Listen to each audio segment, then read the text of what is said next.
group of plants that I think should be used more in our Oklahoma landscapes are the sweet flags.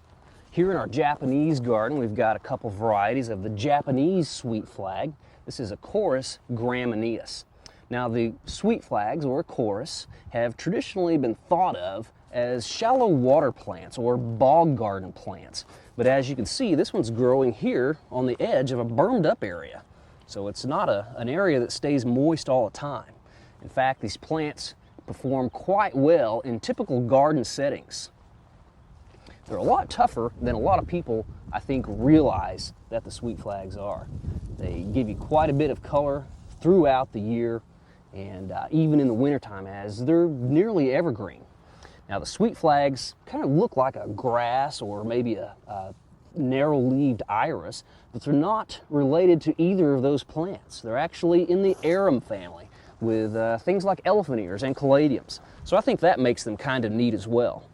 This particular cultivar is one called Ogon, also goes by the name of Wogon, and as you can see, it's got a green and gold variegated striped leaf, and it only gets to be about 12-14 inches tall maybe here in the garden.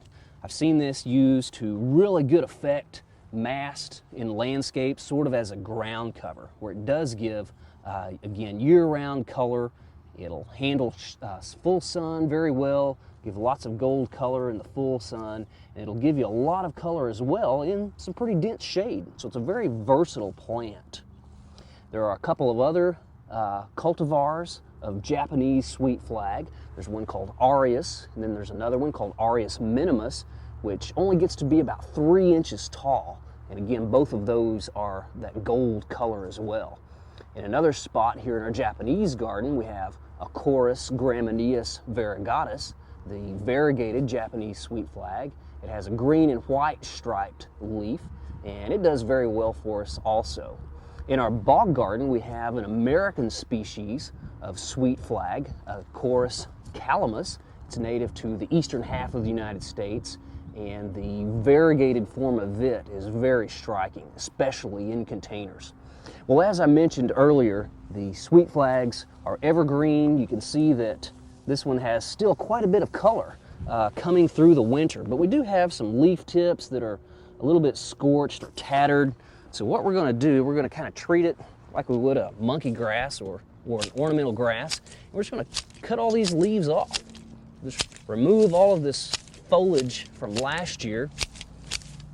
And like a lot of our other perennial plants, once it starts growing, the new foliage will cover up the area, and it'll look as good as it did summer and spring of last year.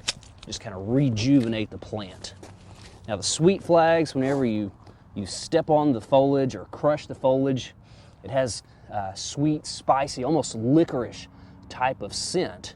And some of the compounds of the sweet flags have been used in herbal remedies. Well, I hope you consider growing some of the sweet flags in your garden, and you too can get the year-round color from these gorgeous aroid type plants.